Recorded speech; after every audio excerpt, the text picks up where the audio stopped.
fellow Africans, welcome to Creating a Better Africa. Another episode, another guest, another phenomenal guest. I'm very honored and pleased to be hosting our one and only marketing director at the University of Limpopo, our passionate African other than Mr. Victor Kgomoeswana. Thank you, sir, for your time. Good to see you, Gabriel. Good to see you too. After a long time of trying to get to talk Finally. Finally, it's happening, and I can't wait to share with my audiences what you've got to say, because I've seen you so many times on media platforms and we're saying a lot of words that are very building and creating. Thank you so much for your time. Been a pleasure. Firstly, I want to know, what is the resonance that you have in being a passionate African in your upbringing? Because Africa is all I have. Unlike many people who can say, I'm from Europe, if things don't work here, I can go back to Europe. My father or my grandfather owns property in the south of France, or I have Portuguese ancestry. I can always go back there. I'm American. I've got dual citizenship. With me, with you, Africa is all we have. So we have to make it work. Now the passion is about, one, knowing that's the only option we have. But number two is because it's been shortchanged. Sure. By its history being distorted, by its potential being underplayed, by just the lack of self-worth. Africans not knowing enough about what they are worth, and not being united enough around the storyline.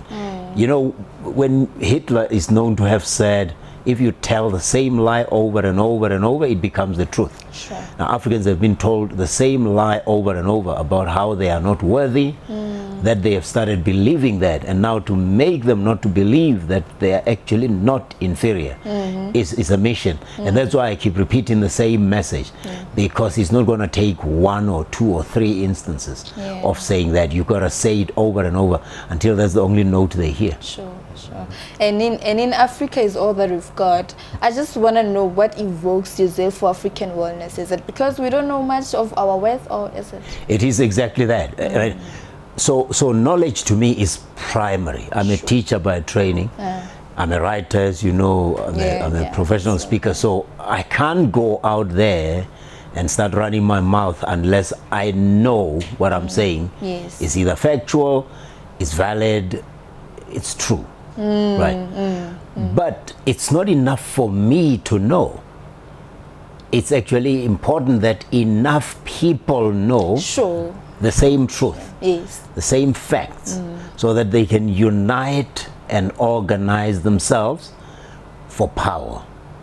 So that is why, that's what invokes that, because I know if we don't tell the story of Africa, tell people how good, how powerful, how beautiful, how rich we are. If we don't tell that story to people who have already been told lies, to the point that they believe the lies, if we don't do that, we can't get their self-worth going. If we don't have their self-worth, they can't unite. If they can't unite, they can't organize. If they can't organize, they remain powerless and subjugated. And I caught you on a TED talk that you gave in 2014, a keynote on a beautiful podium, and you said something, Africa is open for business. And I caught you said something like, it sounds like a tagline, a slogan, of which I agree, but that happens to be something that you initiated. What was the motive, and what is the motive to this day behind it? I used to have a website back in 2005. That's the first time I remember using that line, Africa is open for business. I had a business partner, Niki Manya, and we ran a website called Money Base, and our mandate was to tell the African story as well. So to sum up the brand proposition of what we were doing, we coined that line, Africa is open for business. I'm sure somebody might have used it before, but I had not heard it quite that way. And I'm sure since then many people have used it. But you know what, if you do what I've been doing since the time I started, which was 2003, people then end up associating with that. But Africa is open for business. As long as you are open-minded, as long as you're willing to see the opportunities, as long as you're willing to do what it takes, and do what it takes the right way. There are ways of doing business on the African continent that you can't do it anyhow. And if I'm not mistaken, the Africa is open for business, it's also a book, right? It is a book, so that 2014 was the year it was published. It was released actually on 22 May 2014. It came out, and And then in July 2021, I published Africa Bounces Back. Yeah. So with Africa is Open for Business, how has the initiative been since its formation and establishment? Like I say, I'm a storyteller, right? Other people will do other things, but I'm a storyteller. Yes. Since 2003, I've been telling the same story, and I'll tell it until I die. And because I write, I'll probably continue to tell it after I would have died, which is a great thing. Yeah, because So people are associating me with that, and I don't like that. I want them to associate themselves with that, because I'm not going to save Africa. No matter how good people think I am, I'm not going to save Africa. And it doesn't take one person or two or three to change history, a history that's been built over centuries. You understand? So but I like the fact that people associate me with that. Two, they seem to believe me now. Three, I see some of them following, and I met somebody yesterday, day before yesterday, who said, I saw your TED Talk, the one I did at Soweto Theatre. Yeah, 2014. TEDx Talk, And he says, I was working for a mining entrepreneur, and I played your TED Talk to him, and I persuaded him that he should go and invest in the DRC, and he did. I thought, okay, that is something.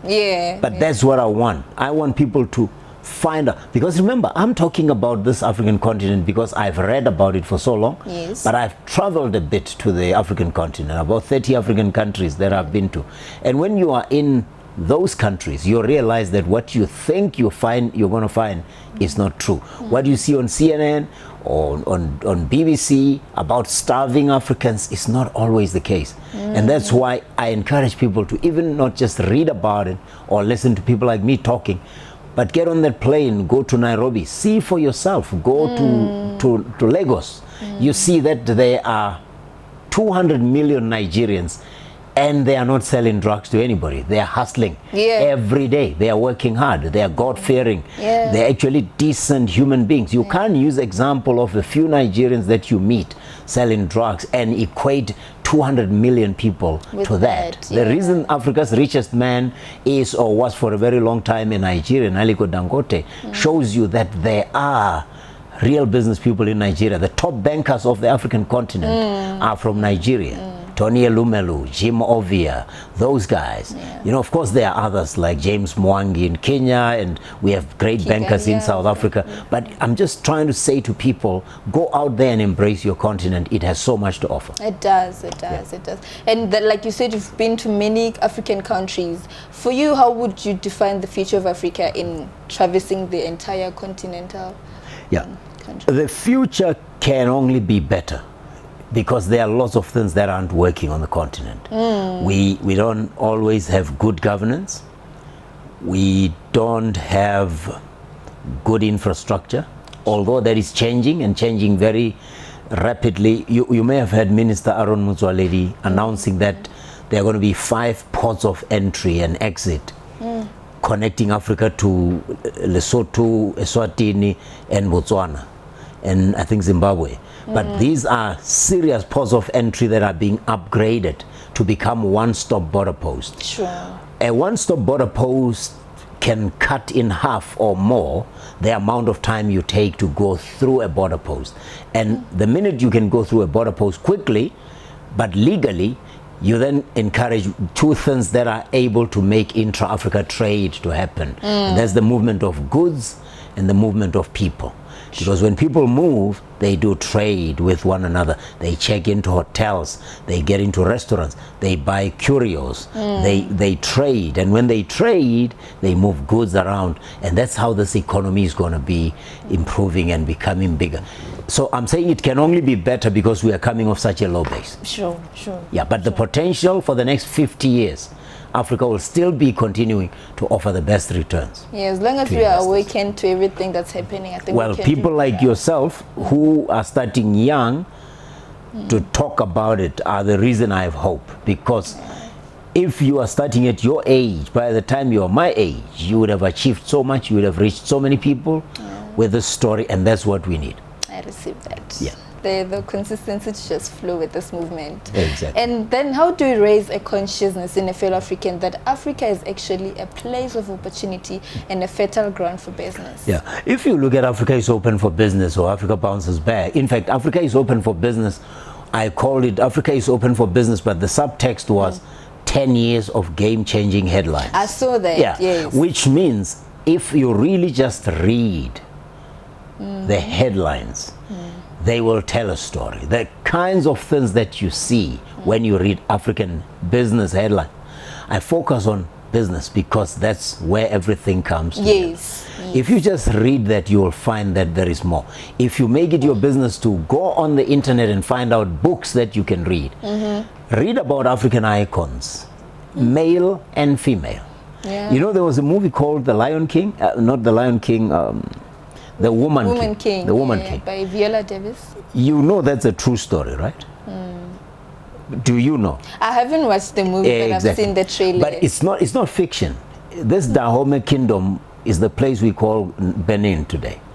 It's a country, the real people. There's Queen Nzinga of Angola. These were real warriors, women who led kingdoms in war, African women, hundreds of years ago. You have Queen Mbuya Nyanda of Zimbabwe. You know, my bones will rise again. That could. These are women who proved that the woman's place is not just in the kitchen. Yeah. It's everywhere. Yeah. It's in the leadership role, in the management role, in the organizing role. So I'm saying you change the consciousness by, first of all, telling the people that they are worthy. Yes. They come from those kinds of heroes. Sure. You understand? Sure, yeah. Because if they say, hey, Kabelo, who do you think you are? If you don't have anyone in your family who has ever done anything, it's easy for them to convince you you're not worth anything. But if you know your grandfather was a scholar, then you can say, hey, I'm trying to be a scholar like my grandfather or my grandmother. But because that history got distorted and destroyed, we don't know. And that's what I'm trying to do. You change the consciousness by unearthing the truth that's been hidden for a long time, that's been distorted. And then the people, when they are aware, will convince themselves, then they'll start organizing themselves a lot more.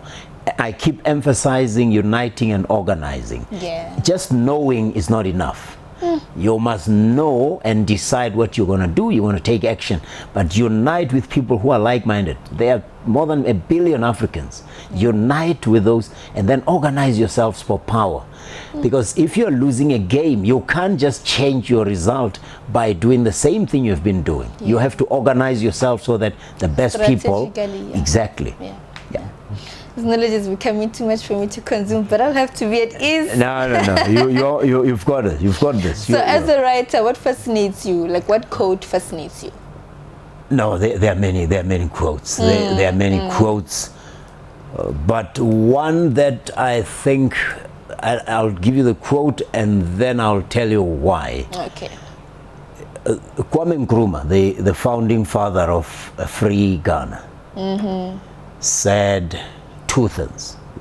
One, he said the he says the independence of Ghana is meaningless unless it is linked to the freedom of the rest of the continent. This was in 1957. They don't come more visionary and prophetic than that. The second quote he said was, the forces that unite us are a lot stronger and more intrinsic than the superimposed influences that divide us. The forces that make you and I one are much stronger and more intrinsic, meaning they are more built in, they are natural, than, and he calls the forces that divide us, he says, are superimposed. Which means somebody else brought them from outside. You know why what he means by that? First of all, when you listen to us, we talk about he's Nigerian, she is Ghanaian, he's Kenyan, he's Burundian. Yeah. In fact, these countries were superimposed on us. Africa was not made of 55 states. It was the Berlin Conference in 1884 and 1885 that literally the colonial forces decided this Africa is so big we can share it amongst ourselves. Portugal took Mozambique and Angola.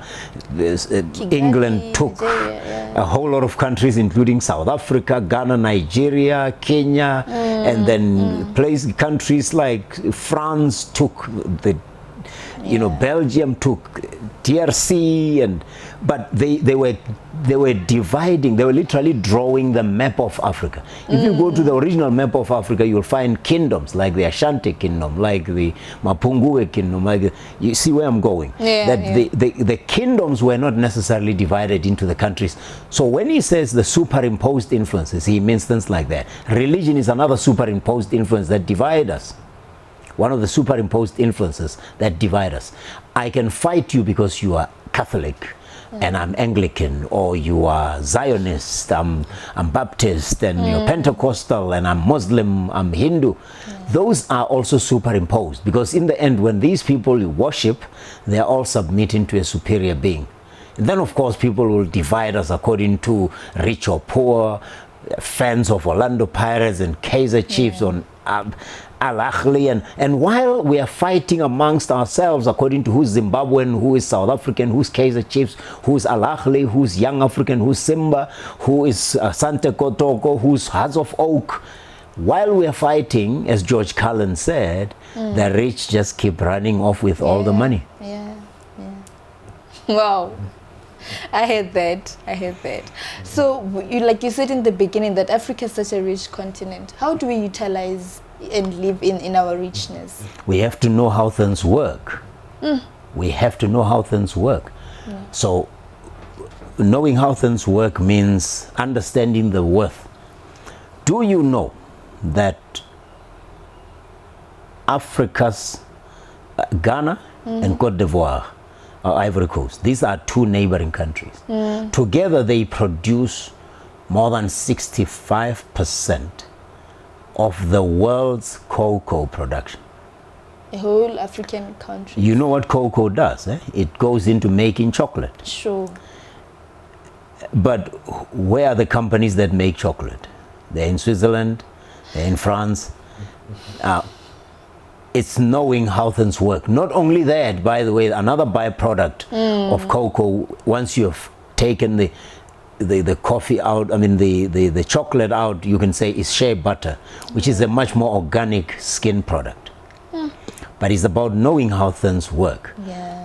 Coltan, which is a columbite and tantalum, the stuff that goes into making batteries, rechargeable batteries. More than 40% of that found in one country, the DRC, which means every cell phone that you are using to communicate, to Instagram, to Facebook, to Twitter, or to X now, the very phones or tablet that you're using to get onto YouTube, none of these phones would operate if the DRC didn't exist. Cobalt. So Apple, Samsung, Huawei, all these smartphones owe their success to one country. But what's happening in the DRC? You hear about war. And the DRC, since gaining independence in 1960, has never really known peace. So the question is, who is behind the war in the DRC then?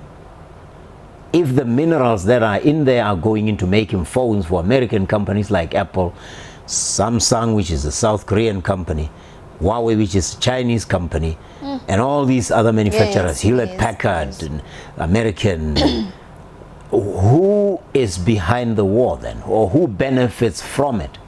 So understanding how things work means knowing that you don't even read what's on the surface and accept it as the truth. Secondly, knowing the worth of your minerals and your wealth. The land that Africa has is enough to feed the entire world. Sure. Because the land is arable and is underutilized. You can use the Congo River to power the entire African continent. And Congo River is not the only big river. You have the River Nile, which is why Ethiopians are building or have built the Grand Ethiopian Renaissance Dam that's going to generate 6,000 megawatts. It can power the entire country and power the many countries in East Africa. It's understanding how things work. But most of all, understanding that to build a dam like the Grand Ethiopian Renaissance Dam, you don't need the World Bank. You don't need to go and borrow. How did the Ethiopians finance that $4.6 billion dam? They went to ordinary Ethiopians and Stokvel style raised the money from ordinary people. Sure. It's understanding how things work and then being willing to organize yourself for power. I'll keep on going to those things: knowledge, self-worth, unity, organization, and making sure your values are right. You worship the right values. You follow the right kind of leaders. And in understanding how these things work, what are ways that we can partake with empowering growth in Africa and the development? Knowledge, seek knowledge. And I'm not going to go and sound very complicated and sophisticated. Seek out knowledge. Young people are spending too much time on social media, which are very good media or platforms to use, but unfortunately they are doing the wrong things with that technology. All right, Mark Zuckerberg doesn't spend a lot of time on Facebook. It's his company. But he doesn't spend as much time as most of us do, especially doing the kinds of things that we do: insulting each other, gloating, trying to rob or hoodwink. It's those kinds of, or show off what we don't have, trying to impress people who we don't know, who don't know us. It's all those kinds of things. It's ensuring that we use the tools that we already have to gather the right knowledge and to propagate the right kind of information. You are doing that. You're saying, let's propagate the right kind of information about this continent. You're using the same platform that somebody is using to spread pornography. So you see, it's deciding that you're going to use what you have at your disposal to change your fate, to change your destiny. And if you get more and more people like yourself and you get them on board, then there is hope. Hope for Africa. Yeah. And so creating a better Africa. That's it. I like the slogan, creating a better Africa. Thank you. Yeah. Now going back to the 2021 case studies, which is Africa Bounces Back. Can you share the synopsis of the case study?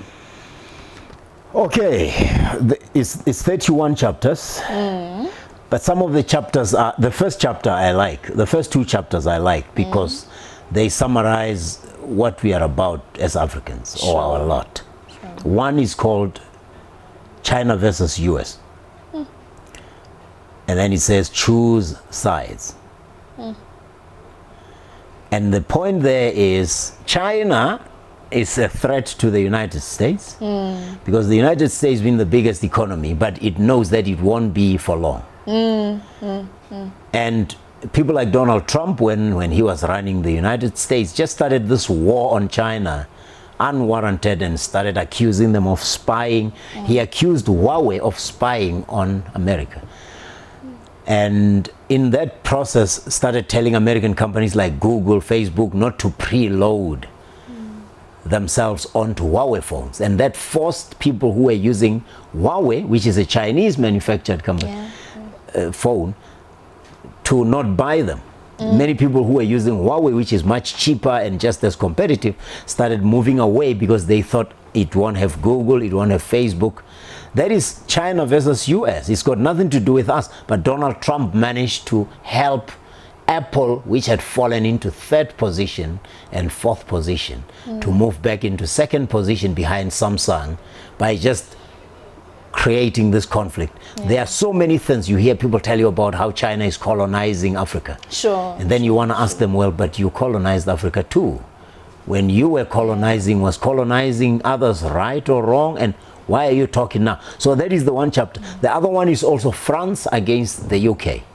I call it Anglophone, Francophone derby.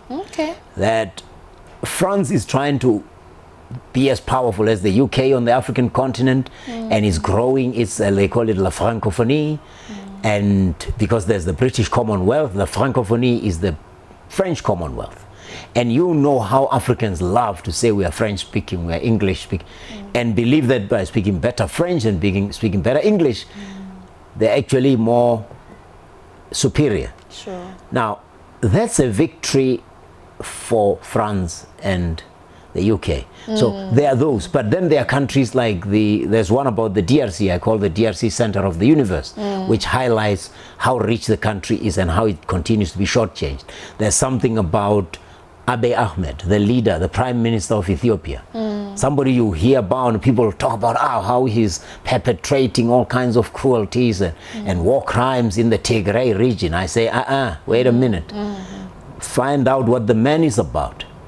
Because what happened in Tigray can't just be understood by reading one headline or listening to one side of a story. Sure. And then there is something about someone who died during the COVID, John Magufuli. The chapter is called The Bulldozer and Playing With You. Because the bulldozer was his nickname. You know, one of the greatest African leaders we will ever see. Hence the bulldozer. Yeah. Bulldozer, that's his nickname. Yeah. Not corruptible at all, and he died. I still am curious to know how exactly he died, because one of the things he did was to challenge this COVID story. And I don't know how Big Pharma deals with people who challenge them, but they don't look very kindly at somebody who does not embrace their narrative. Okay. When we were told COVID was going to kill Africans, John Magufuli said, no, it won't.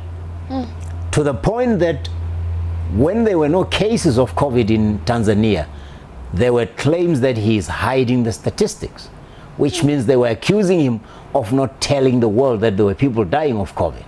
Now that's a very rich statement coming from people who lied about whether the vaccine was effective in the first place, or people who are accusing one another about where the virus came from in the first place. America was pointing fingers at China, China was pointing fingers at everybody else. John Magufuli was saying Africans have their own ways of dealing with this pandemic. Sure. Let's use that.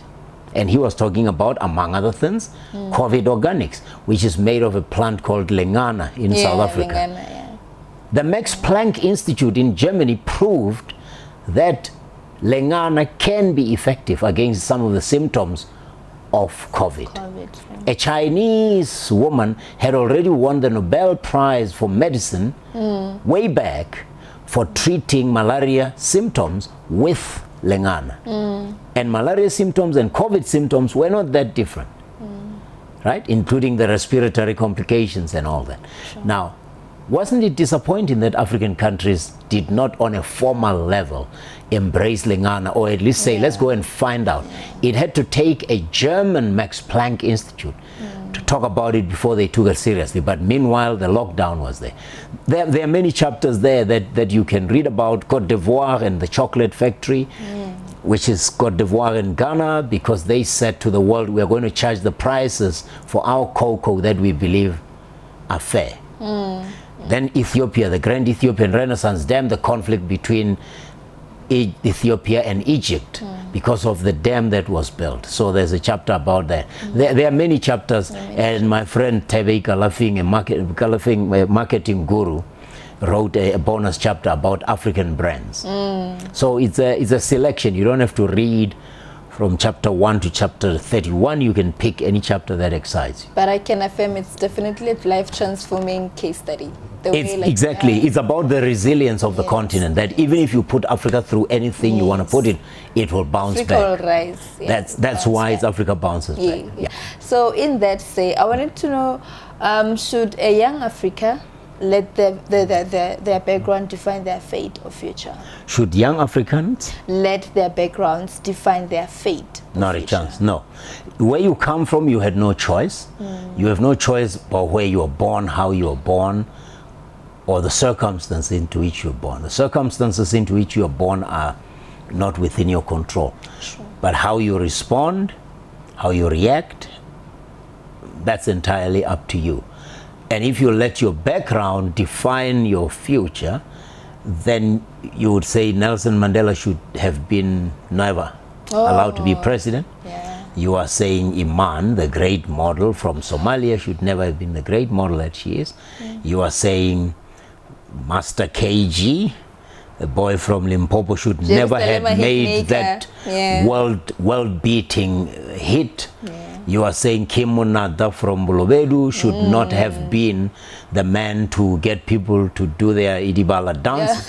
You are suggesting that Shoma Josie should never have been a world phenomenon. Because all those people don't come from families where they have music producers, or they didn't have parents who were musicians. You can think about anything. Caster Semenya from Muleji should never have been a multiple Olympic gold medalist. You would be saying that, I don't know, you can think of all these names, that people who have defied the odds, you know, to become the greatest leaders of the world, people who are respected all over. You are saying they should now. Africans can't do that, especially now that we have information technology, which allows them from their homes to access very useful and progressive information, which they can use to change their circumstances. And I think when we can see those that have already achieved things, it's like an injection for strength for us to continue pursuing and creating a better future for ourselves. You always need to know someone who looks like you to emulate. It's a lot easier, because when you hear, oh, King Monada is from Limpopo, really? When you hear, this young man, what's his name? Kekana, he was the captain of Mamelodi Sundowns. Trompo Kekana played in Mankweng. When you realize J.J. Tabane studied at the University of Limpopo, you know, when you hear that Babam Tetwa started this Hotata commentary of his by being a student at the University of Limpopo, doing commentary for the soccer league on the campus of the University of the North then, because it was called University of the North. You hear that Dunstan Mlambo, who nearly became Chief Justice, studied law at the University of Limpopo. You hear that President Ramaphosa himself was a student at this university. Now, the more and more you see people, even Busisiwe Mkhwebane, lover or hater, studied law at the University of Limpopo. So however her term ended doesn't define the fact that she is a breakthrough story that proves that you can come from the most underprivileged and still defeat the odds. So those are the examples we need, and we need to showcase them more. Sure. So in addition to your principles, what is the driving force behind your achievements? What did Nelson Mandela say? He said he's not a hero unless, he's not a saint unless you consider a saint as a sinner who keeps on trying. Now, I'm not Nelson Mandela, but one thing I know is, as long as I'm not dead, Steve Biko said it better. Steve Biko said, you're either alive and proud or you are dead. And when you are dead, you couldn't care anyway. That tells you what? As long as you are alive, be proud and be alive. Don't just exist. There's something around you that's challenging you to do better. If you are alive, be alive and proud.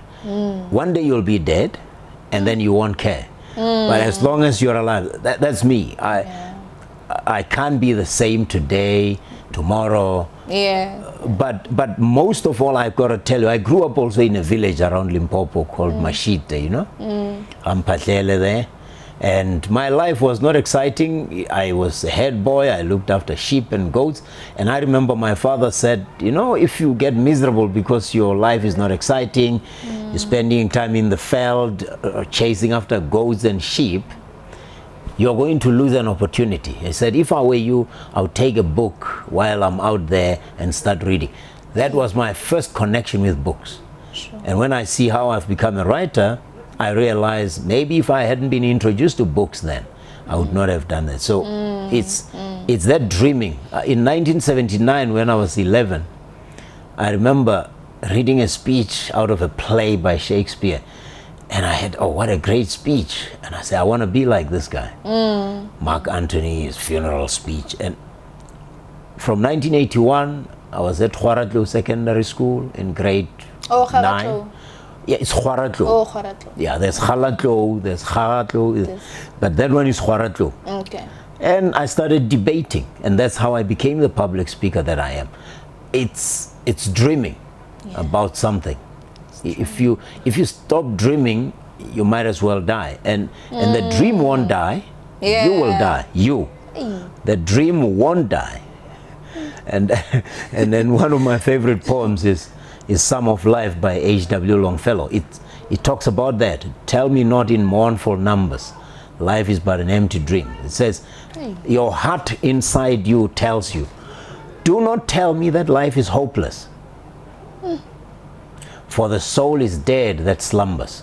So if your soul sleeps, it dies or it's dead. But the dream remains. So the dreamer can die, but the dream doesn't. As long as you hold on to the dream and let it guide you, you will achieve something.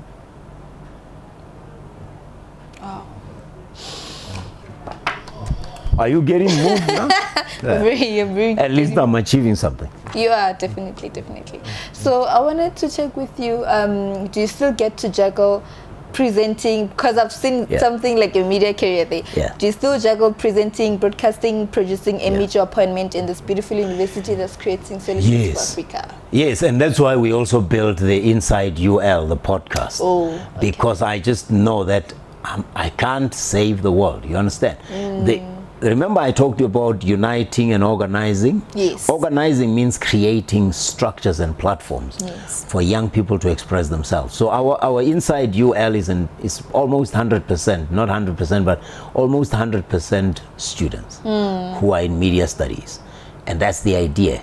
We create all these channels. But yeah, I still do at least 3 media interviews a week. Yeah, I still write for some publications. I still do ghost writing. I don't know if you know what ghost writing is. Somebody is a minister or is a CEO of a company, is a big shot, needs to write something, but they don't have the time or they don't know how to write. So a ghost writer comes in, you write that, and then it comes out as Kabelo Machukuja. But we don't tell people who we write for, for whom we write, because then it's unethical. But I'm also a ghost writer, so not everything that I've written is known as the work I've written. Some work went out under other people's names. And that's fun. That's the most fun thing to watch, when you write something on behalf of somebody and then you see it make waves and you're sitting there not having to take any of the responsibility. I get that. And if it goes wrong also, you can always, it's not you. Benefits, I guess, or perks of doing that. Yeah, you get paid for it. Yeah. You get paid for it. Wow. So in closing, what words do you have for fellow Africans? You're worthy, really. You are worth a lot more than you've been made to believe. And the sooner you change that, and the sooner you act on it, the better. That's it. That's. Thank you so much for your time, sir. It's been a pleasure. This is definitely going to make a lot and a huge impact. Thank you so much. Thank you. Thank you for coming out and keep on doing what you're doing. We need more young people doing what you're doing, so that the many voices of Africans can be heard and stories like this are pushed out. It's going to take a lot more to have that kind of impact that we need. Desperately need. Thank you guys for watching. I hope you enjoyed the channel, you enjoyed the episode I made, and don't forget to subscribe and tell your friends to watch and subscribe as well. As I was hosting our passionate African, Mr. Victor Kgomoeswana. Thank you so much.